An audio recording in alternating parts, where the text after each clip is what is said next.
In this lecture, we shall consider the modern school of structuralism, an interdisciplinary approach to all branches of human knowledge that rejects all ontological and epistemological sources of meaning in favor of an anti-metaphysical approach that posits that all humanistic pursuits are the products of deep structures that predate human consciousness. Wow, that's a mouthful. As you can imagine, this is going to be a difficult lecture. But if you remember some terminology from earlier lectures in this series, it won't be quite so difficult. You will recall, I hope, that ontology is the study of being, and ontologists are interested in the eternal essences of things. Epistemology, on the other hand, is the study of knowing. And epistemologists focus on our subjective perception of those essences. Let's begin again. Structuralism breaks with both ontology and epistemology in order to posit a new source and direction for meaning.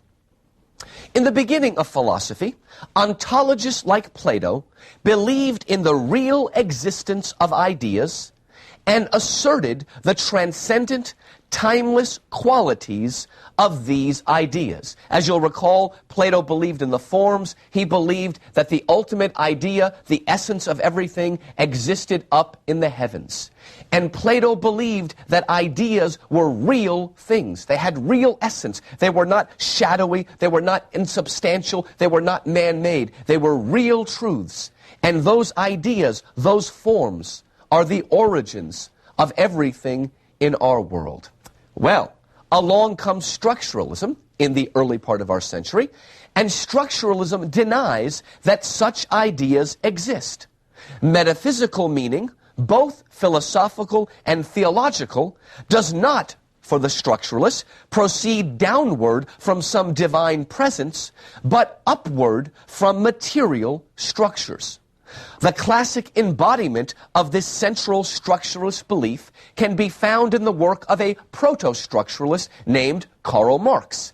Marx argued that religion, philosophy, art, etc., are not pure vehicles of higher truths, but are products of underlying economic structures. Again, for Marx, who is a sort of father of structuralism, meaning does not start up there and proceed downward.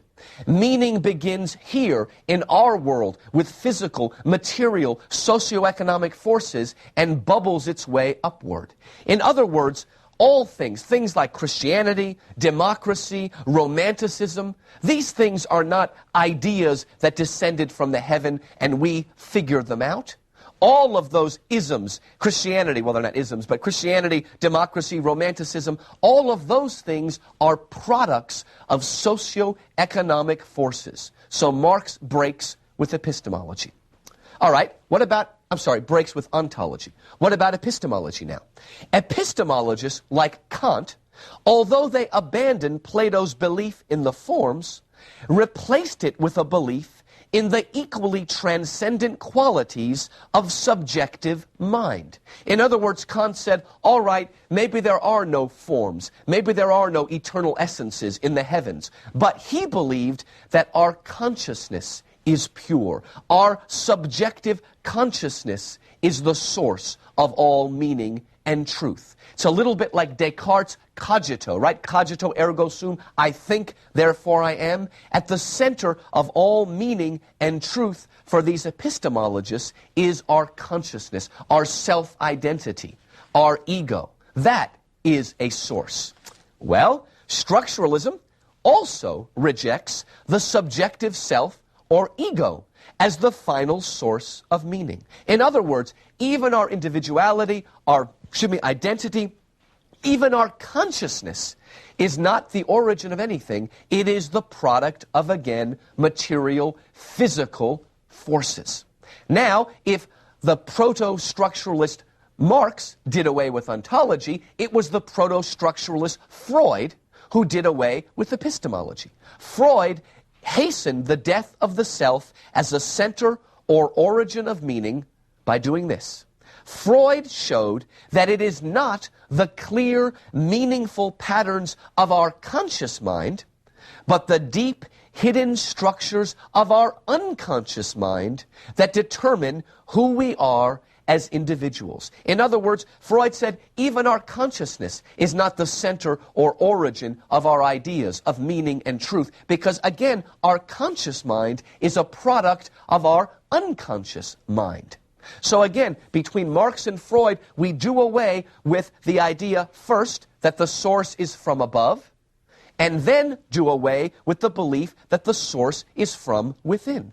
Again, structuralism breaks down the systems of ontology and epistemology.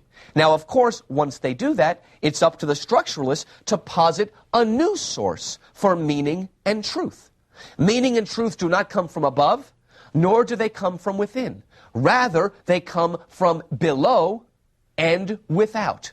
Or, in other words, they believe, the structuralists, that the real source of meaning and truth are deep, or is deep structures that are pervasive but hidden throughout society. The real origin, again, is not Plato's forms. It is not our self-conscious or our ego. The real source of all meaning and truth are these deep structures. That is why we call them structuralists, because they believe that the source of everything is structure. Well, obviously, I need to spend some time telling you what a structure is. And what I'd like to do now is define for you 5 qualities of a structure. Once we've done that, we can move on and look at the actual systems of the structuralist. Again, 5 qualities that make up a structure. Number 1, structures are unconscious rather than conscious, material rather than metaphysical, deterministic rather than humanistic. Remember Freud again. The origin is not our conscious mind, but our unconscious mind. Remember Karl Marx. The origin is not some metaphysical, supernatural idea. The origin are material forces. For Marx, socioeconomic. But in either case, it is the material, unconscious forces that produce the metaphysical, conscious ones, and not vice versa. Deterministic rather than humanistic. Again, we are not the makers of our own destiny. We and our beliefs and our ideas and everything are determined by these structures. As many of you know, the systems of Freud and Marx are both deterministic. We have no control. We are products. We don't make our destiny. Destiny makes us in the guise of these structures. Now, the clearest example of this can be seen in the structure of language itself. When we speak or write or even think, the structuralists say, our words do not come to us via revelation. Rather, they are products of an objective, scientific, linguistic structure that determines the meanings of our words and thoughts. In other words, for a structuralist, language determines thought and not vice versa. They believed that language sort of ventriloquizes us. The vast, unconscious, deterministic structure of language produces our thoughts and our ideas. For Marx and Freud, as we saw above, vast patterns of economic forces, Marx, and unconscious motivations, Freud, function as structures that determine the ideology of the state, Marx, or the ego of the citizen, Freud. So once again, these structures are materialistic, they are unconscious, and they are deterministic. Number 2. Second, structures are not founded on things, elements that have meaning in and of themselves, but relations between things. Structural meaning rises out of the differences between its constituent parts. In other words, the elements, the things that make up the structure are not important. In and of themselves, they have no meaning. It's only when you arrange those things in a system or structure of differences that you have a structure that can determine meaning. Let me give you 2 very concrete examples. Most of you have probably heard a compact disc before. Do you know what a compact disc works on? It works on what's called binary. Every bit of information on your compact disc is encoded as either a 1 or a 0. But the 1s and the 0s have no meaning in and of themselves. A 1, a 0, that's nothing. But when you take those 1s and 0s and string them together in a system of differences, 1 is not 0, 0 is not 1, when you string them out in a system of differences, voila, they produce a complex symphony. Again, 1 and 0 is nothing. Only the structure of differences. Let me give you another more radical, more metaphysical example. I am a product of my DNA, right? My DNA is a kind of structure. My DNA, as some of you know, is formed of 4 elements called, or abbreviated, C, A, T, and G. But you know what? The individual C, A, T, and G have no meaning in and of themselves. But when you string together the C, A, T, and G in a system of differences, again, voila, you produce a living, breathing, conscious human being. So again, the individual elements are not important. It's only when they're put in a structure or system of differences. Number 3. Third, structures are complete, logical, and all-encompassing. Every element of the structure can be systematically plotted along the horizontal and vertical axes of the Cartesian coordinate system. Now, you all remember this from high school. The Cartesian coordinate system is that big plus. You've got one vertical line and a horizontal line that bisects it, and you've got 4 quadrants. And in those 4 quadrants, you can plot all sorts of mathematical points and curves and whatnot. Well, structures are mathematic and logical. Every element can be literally plotted on that Cartesian coordinate system. And you can see not only the elements, but the relationships between them. So structures, again, are mathematical. We're coming from science here rather than from the humanities. Number 4. Fourth, structures are not static, but dynamic. They are constantly transforming themselves, spiraling outwards to form new elements and relations that can in turn be plotted on the coordinate system. So far, you may have thought that structures are static because of the way I've described them, but no, structures do change over time. Usually it's a slow change, but they are dynamic, they do change. But each time the elements and their relationship change, it still can be plotted systematically, logically, mathematically on the Cartesian coordinate system. So it maintains itself as a mathematical structure, but that structure can change from era to era, age to age. Fifth and finally, structures are found in all areas of thought and study, from history to linguistics, psychology to anthropology. Structuralism as a method is interdisciplinary. In other words, it crosses all the disciplines. And structuralism seeks to refound even the humanities on a more objective, scientific base. Structuralism, again, crosses all not denominational, but disciplinary boundaries. Now, a lot of you may have not realized this, but let me give you an example of how structuralism has impacted our academy. 100 years ago, history was considered one of the humanities, and I believe that's where it belongs. But today, what is it? A social science. Psychology, which I believe also should be a humanity, or at least a social science, is often considered now to be a natural science. What's happening? All of our disciplines, and I think this is bad, but all of our disciplines are running to science. It's almost as if we want to take the human element out of the humanities. But remember, structuralism is deterministic rather than humanistic. It wants to take all the disciplines, including the humanities, theology, literature, all of the humanities. It wants to take them and refound them, turn them into a structure that is mathematical, logical, and scientific. So again, whether you realize it or not, structuralism has had a profound impact on the academy and the way we look at our disciplines. It's changing a little bit now, but through most of our century, there's that movement towards the scientific, the logical, the mathematical, the structural. All right, I hope you now have a good idea of what structures are. Let us move on now and talk about the work of the structuralists themselves. I have mentioned Freud and Marx, but as I said earlier, they're really proto-structuralists.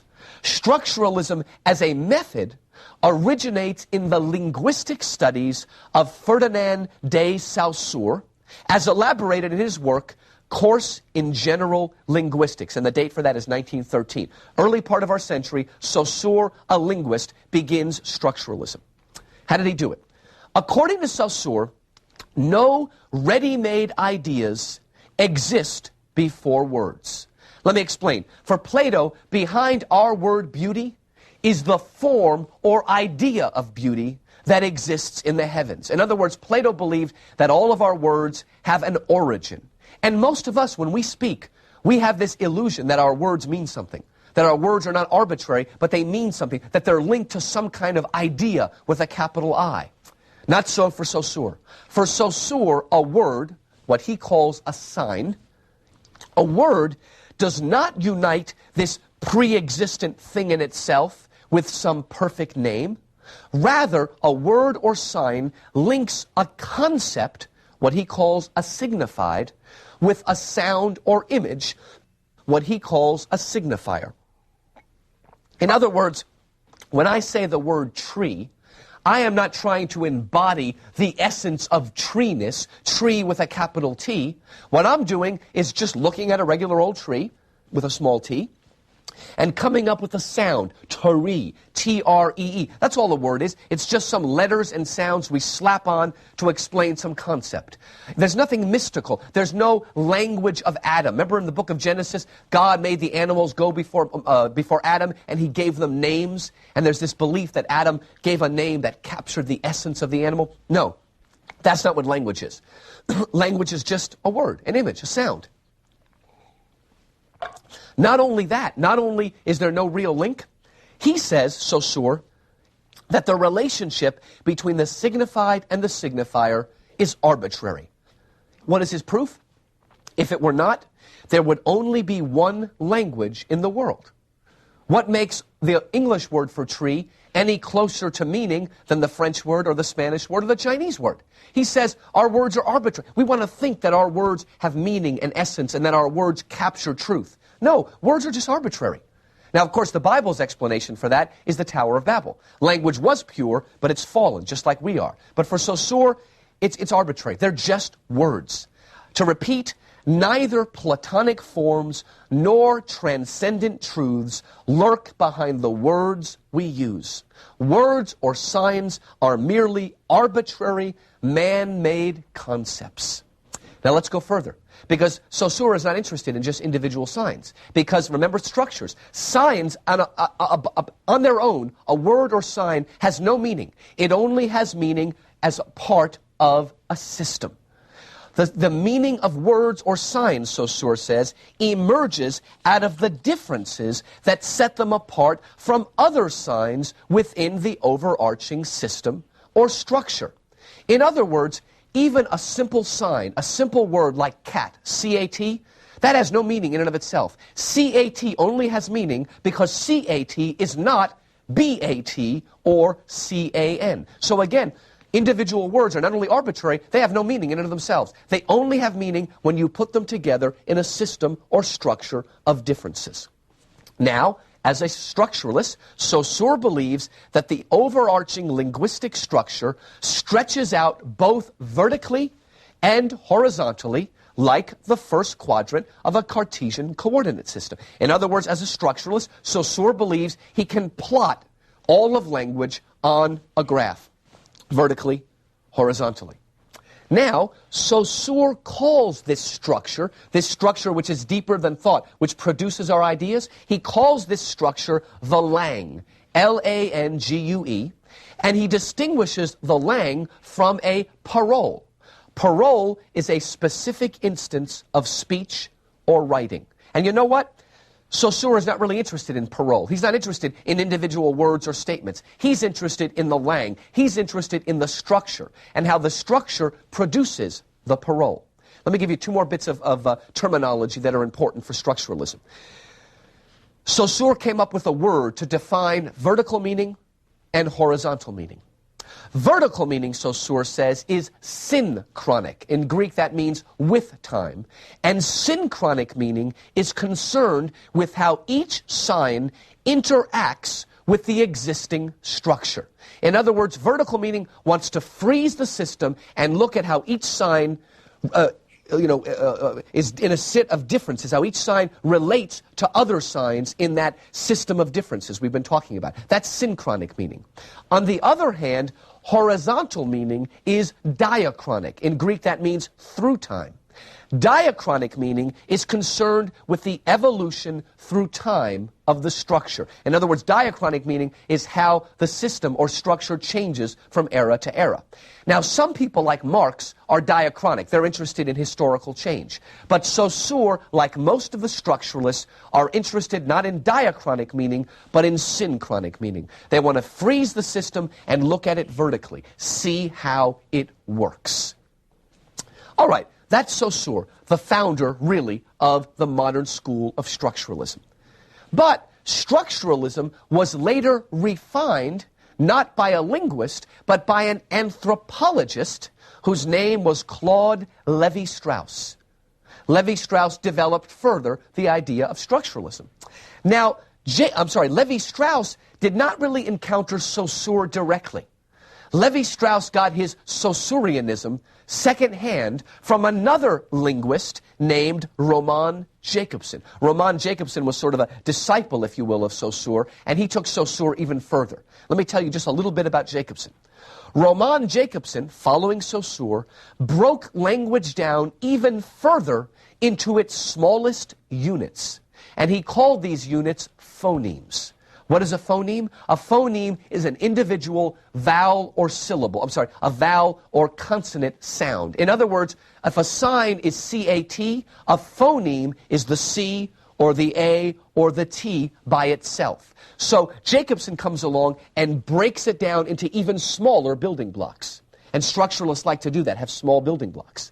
Now, Jakobson argued that all language, and thus thought, is composed of these phonemes, but the phonemes have no meaning in and of themselves. It's like the CATG of our DNA. The phonemes by themselves are meaningless. They only have meaning, you could say it with me, when they're put in a system or structure of differences. All right, with that as a preface, let's turn to Levi-Strauss now. Building on Jakobson's concept of the phoneme, Levi-Strauss, the anthropologist, posited that complex mythic structures are composed not of phonemes, but of mythemes. What is a mytheme? A mytheme is an individual unit whose meaning arises solely from difference and structure. Thus, argues Levi-Strauss, mythic archetypes like the sun, to which traditional anthropologists attempt to affix stable meanings, are in fact not possessed of any inherent cross-cultural significance.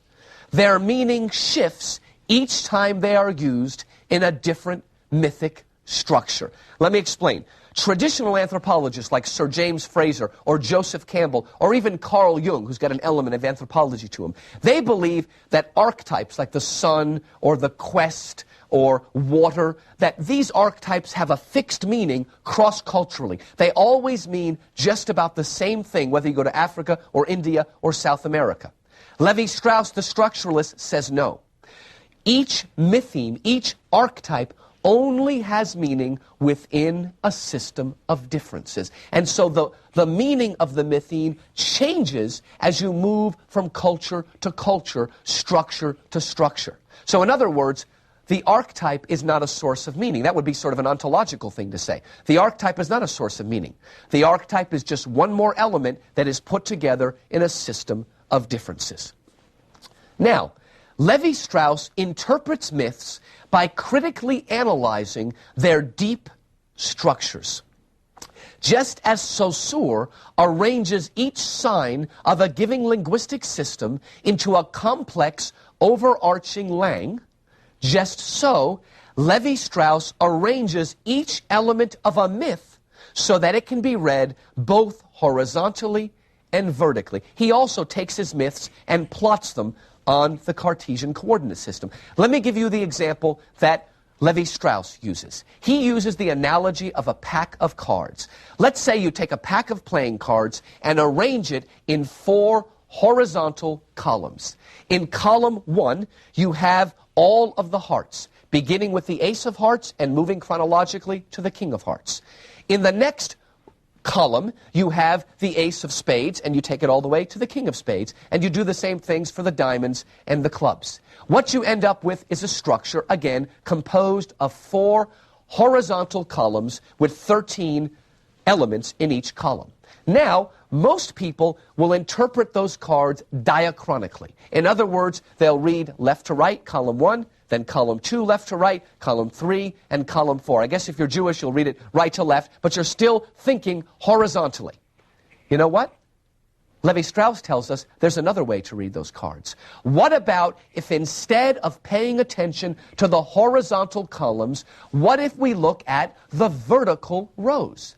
Because that card structure is also composed of 13 vertical rows. Each row has the same card, but in 4 different suits, right? When you do that, you are thinking like a structuralist. When we begin to read those cards synchronically, something magic happens. We begin to notice the hidden structure that underlies the system. We see its subconscious patterns of sameness and difference. We start to see it as a structure when we read synchronically. Let me give you my own example, my own structural reading of the book of Genesis. Most people read Genesis diachronically, as 3 horizontal columns. First is the story of Abraham and his family. The next column would be the story of Isaac and his family. And the third column would be the story of Jacob and his family, leading on to Joseph. Most of us read Genesis that way, diachronically. But what about if we start thinking like a structuralist? What if we start reading Genesis synchronically, paying attention not to the horizontal columns, but to the vertical rows? When we do that, something emerges. When you start reading vertically, you know what you notice? You notice that Genesis is obsessed with doubling. So Abraham marries 2 wives, or really a wife and a concubine, Sarah and Hagar. Then Isaac comes along. Isaac only has 1 wife, Rebekah, but his wife gives birth to twin boys, Jacob and Esau. Then we come to Jacob. Jacob has 2 wives and 2 concubines, and his favorite 2 sons, Benjamin and Joseph, are the 2 sons of his second wife. You don't notice that until you read synchronically and understand the structure. One more example. If you read Genesis synchronically, you will notice that there is a persistent element or theme of younger sons who supplant their older brother. Thus, Isaac overthrows his older brother Ishmael in terms of getting the blessing. Then Jacob overthrows Esau. And finally, Joseph overthrows Reuben and all of his other older brothers. Again, you don't notice these things until you read it vertically, synchronically, like a structuralist. Now, the mythic structures that Levi Strauss traces in his many, many works are very wide in scope. They encompass not only tales of heroes, but economic and mercantile realities, incest taboos, and the everyday rituals of cooking and eating. Now, personally, I'm most interested in his structures of myth and heroes, and most people are. But these other things are fascinating. What Levi Strauss shows is that there's a structure to every element of any given society, and he can plot it on that graph. Finally, in the last minute or so, I would like to run by you 2 ironies of structuralism. First, although the structuralists insist that meaning is not a product of human desire, their near obsession to organize all thought and practice into a universal system betrays a traditional metaphysical desire for order. In other words, they say, our desires do not produce structures. Structures produce our desires. But you know what? The structuralists have this very deep desire to find mathematical, systematic structure everywhere. And so I would argue that it's not the structure that creates the desire, but it's their desire that creates the structure. Maybe they're not so radical as they think. Irony number 2. As Jacques Derrida, the post-structuralist, will show, the structuralist rejection of all ontological, epistemological centers is followed by their own positing of structure as a new center. The structuralists say, we want to break away from all origins, all centers, no ontology, no epistemology. But what have they done? They've turned structure into a new center. And so what Derrida is saying is that the structuralists are not as radical as they would like to believe. They're still thinking like traditional metaphysicians. They have a new center, but they still have a center. And so once again, the structuralists are not so radical as they would like to believe.